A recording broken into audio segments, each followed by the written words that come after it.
I think most of you have seen the unprecedented flooding and rains that are happening all around, different parts of the world. Hey! He's the one kind of running it.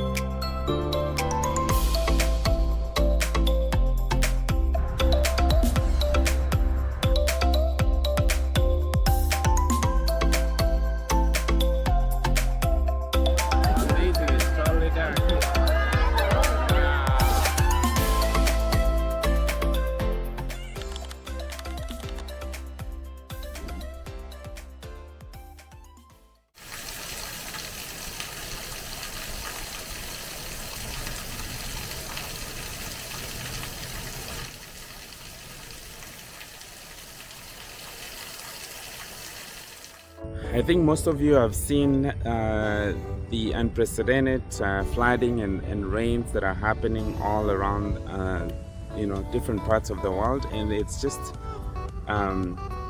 unbelievable to see some of those images and videos that are coming from different parts. This is Jopo Lake here. It has really nothing compared to. This is just an overflowing of the lake that came all the way to the field here due to so much rain, but it's nothing compared to what other people are experiencing in the world. And so we're going to take a moment and review flooding that is happening in different parts of the world. All right.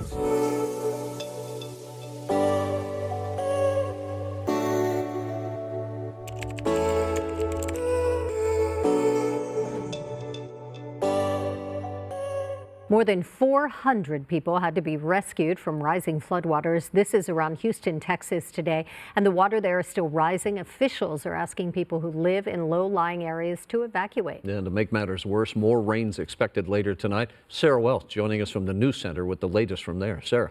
Rick and Sandra, a developing situation tonight. People living in these communities are bracing for catastrophic rain. More rain that has devastated this region. Authorities urging people to heed their warnings with more severe weather on the way. Neighborhoods turned into lakes as rescue teams pulled stranded residents and their pets from waist-high water outside Houston. Unfortunately, this flooding event is much worse than what they're used to, and so many of them have waited a little too late to realize that they should have maybe heeded the warning. Hundreds of people were rescued from their homes following significant rainfall in these riverside communities used to yearly flooding, but nothing like this.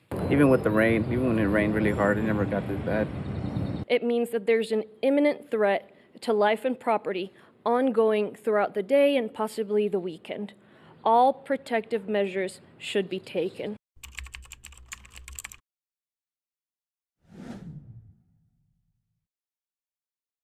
We start with flooding described as the worst in nearly 100 years in Russia and Kazakhstan.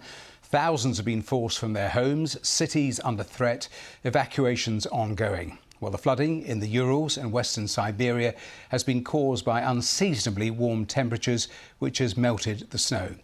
In the Russian city of Orenburg, home to 500,000 people, the authorities said water levels had reached dangerous levels.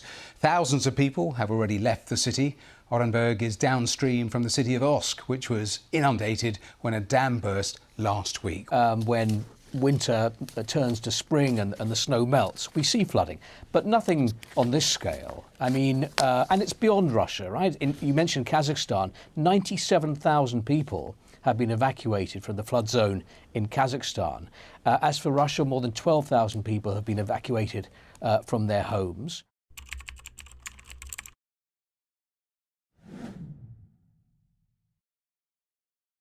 Now, rescue efforts are continuing in Brazil as the south of the country grapples with days of heavy rains that have killed at least 31 people.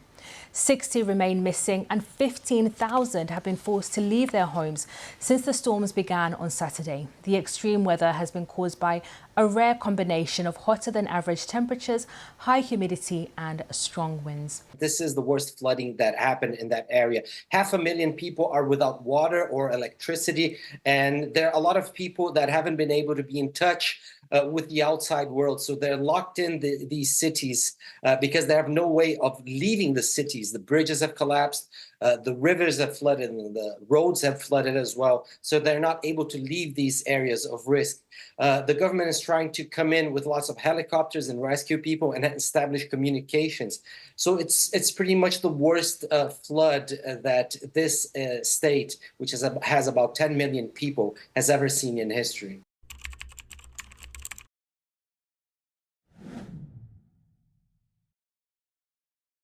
In China, at least 4 people have been killed and more than 100,000 evacuated after heavy rains caused extensive flooding in Guangdong province. The government issued its highest-level rainstorm warning on Tuesday as rains continued to batter the south of the country. Meteorologists in the megacity of Shenzhen warned citizens the risk of flash floods was very high. Chinese state media said it was a once-in-a-century event.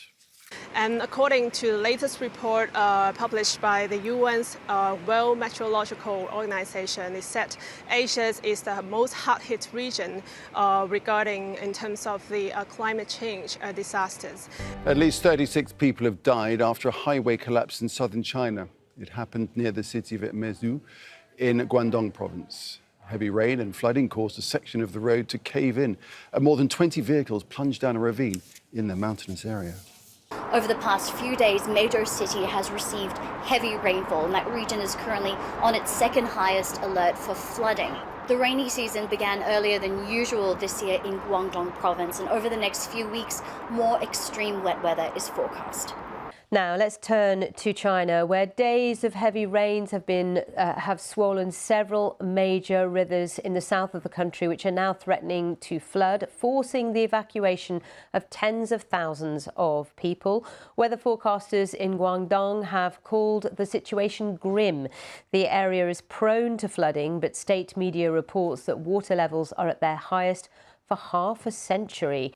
Well, officials have been monitoring those water levels overnight. Now, what happened really was days and days of heavy rain plus localised storms, which included large lumps of hail falling from the sky and even reports of a tornado. Now, that has swollen what were once gentle rivers into fast-flowing torrents of water in some places. Now, you mentioned there that state media had described the fear as a once-in-a-half-century event. Now, after monitoring those water levels overnight, they feel, certainly at this stage, that fear has gone away for now.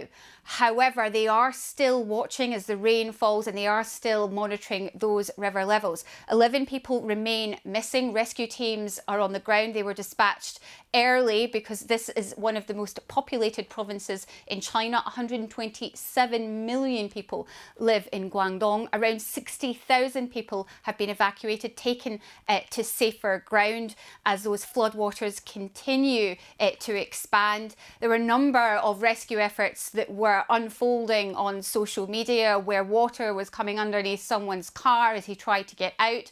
Others showed these massive waterfalls coming into their villages. There have been a number of landslides which has cut off roads and major highways. Schools are closed and electricity supplies have been disrupted. So although the rain is beginning to stop for now and the water levels are going down, there's still a lot of work going on in Guangdong to solve some of the issues that this flooding has caused. And what is the weather forecast looking like in the days ahead? Because of course, you know, if more rain comes, this will exacerbate this already very challenging situation.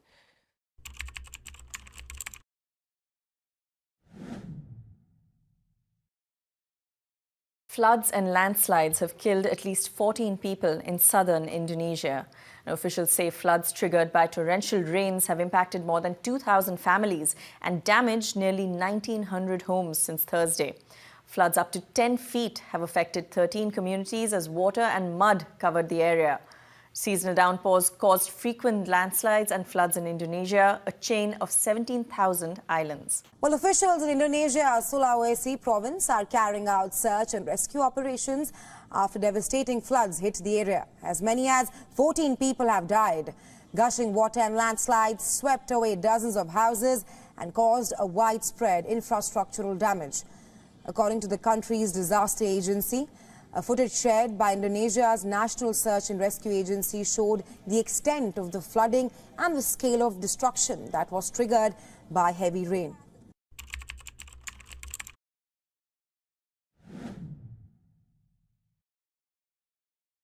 Now on to Saudi Arabia, where roads have turned into rivers. You heard that right. The desert kingdom is flooded after torrential rainfall. Schools are suspended, roads are closed, and it's happening across the Gulf. In fact, last month there was flash flooding in Oman, then floods in Dubai, and now this freak weather in Saudi Arabia. What is causing this? And why are these countries so unprepared for such scenarios? Our next report tells you. What comes to your mind when I say Saudi Arabia? Towering sand dunes, striking deserts, searing heat. All of that defines the kingdom. But this week, it has been experiencing this.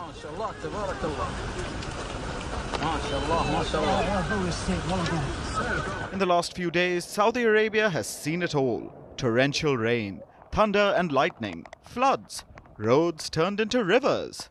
Cars were swept away, even Islam's second holiest site was not spared. Rains hit the city of Medina.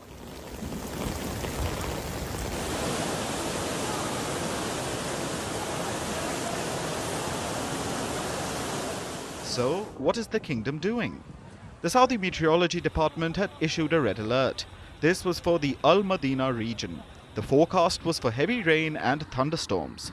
Since then, torrential rainfall has paralyzed a few cities. There are road closures.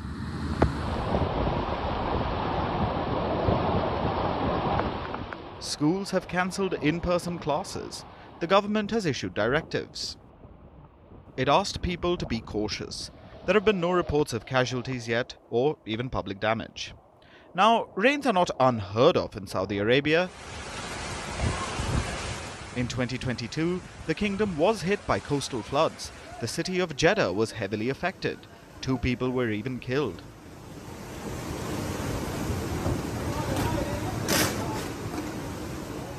But this is not just a Saudi phenomenon.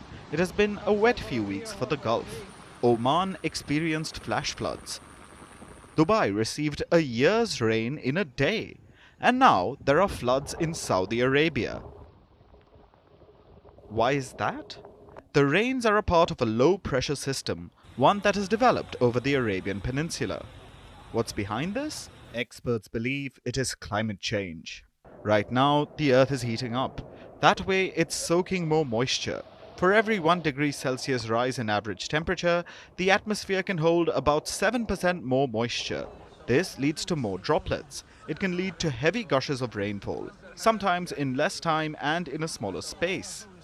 Because of the warmer world we live in, these floods have been more intense by between 10 and 40% than they would have been if they had occurred in a 1.2 degree cooler world. And we are currently living in a world that is 1.2 degrees warmer than it would have been if we had not burned fossil fuels. Fossil fuels produce greenhouse gases that go into the atmosphere, stay into the in the atmosphere, and make the atmosphere warmer.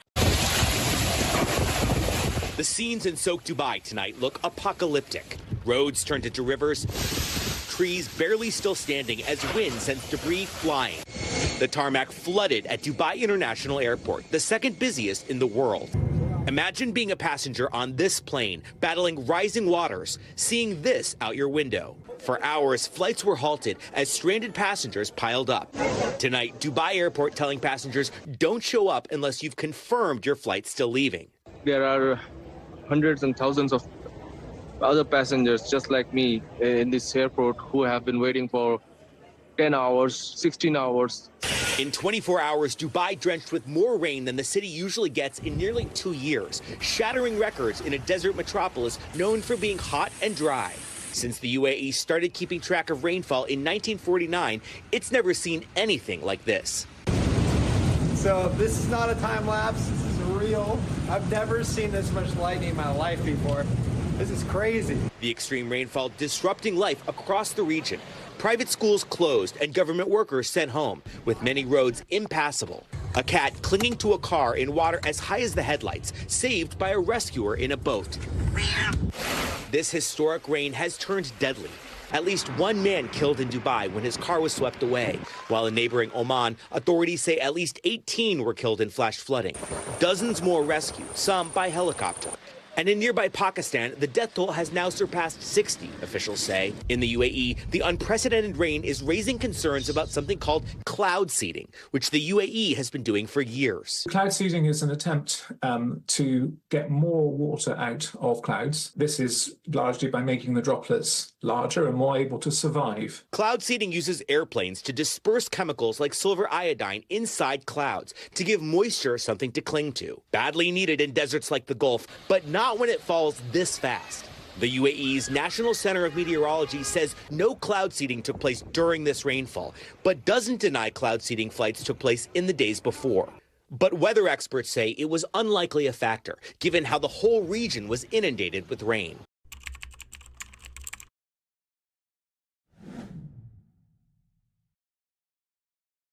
A major blackout hit most of Tanzania as Cyclone Hidaya approached the country. Heavy rains and strong winds caused flooding in the region. The cyclone, with powerful gusts, approached the East African coast. Ferry services between Tanzania's commercial hub, Dar es Salaam, and Zanzibar have been suspended. In Mafia Island in Tanzania, reports of trees falling due to strong winds and power lines snapping surfaced. Officials warned the residents to exercise caution and stay indoors. Meanwhile, the Tanzania Red Cross Society carried out their preparedness. East African region is facing the adverse impact of climate change. In the past week, flooding in Kenya and Tanzania has killed hundreds. An update now on the extreme flooding out of Kenya. Officials say 40 people have died in western Kenya after a dam collapsed there. It comes as the death toll in the country surpasses 100 due to flooding. This is an aerial view of that flooded river, the Tana River. The Red Cross there says 23 people were rescued after a boat capsized after heading to a village. More people are missing. The extreme flooding is causing schools to postpone their second terms, and nearby Tanzania and Burundi are also dealing with extreme flooding as well. Even more worrying is the ever-increasing level of water at the Seven Forks Dam that has seen residents along Tana River scamper for safety in makeshift rescue centers located in public schools and in dire need of humanitarian assistance. Our journey from Wilson Airport to assess the impact of the floods crisis leads us to Athi River, where transport along this road has been paralyzed after the bridge was completely submerged by River Athi. As we head further south from the capital, more homesteads and farms are flooded, with River Athi having burst its banks. Oldono Sabuk, where raging waters along the 14 falls along the Athi River have destroyed homesteads and farms. The spillage downstream, joining Tana River, has extended to nearby homesteads and farms. Waters have cut off this family from the world. The water hit us and we had to look for a place to build a shelter. But we couldn't find anywhere because the water was already everywhere. We came here where there wasn't that much water yet, and we built a long platform according to the height of the water and covered it with tarpaulins. Dilfa's village sits near Lake Tanganyika, which has been overflowing. The resulting deluge put nearly 100,000 people on the move, destroyed crops and critical facilities. Dozens of people have died in neighboring Tanzania, and more than 300 livestock were lost in Kenya in the past several days. It's all due to El Niño, a naturally occurring weather event hitting East Africa, causing months of increased rainfall, landslides and hailstorms, an environment ripe for waterborne diseases. Some people have taken to canoes to navigate high waters in parts of East Africa after heavy rain devastated some communities.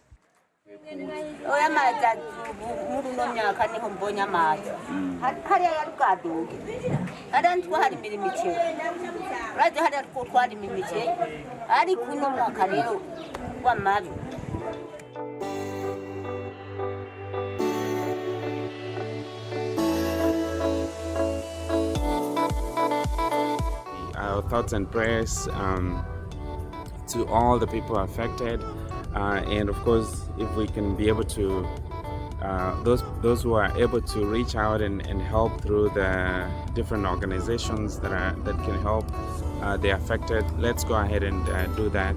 Do so. Donate to Red Cross or other organizations that are doing the same.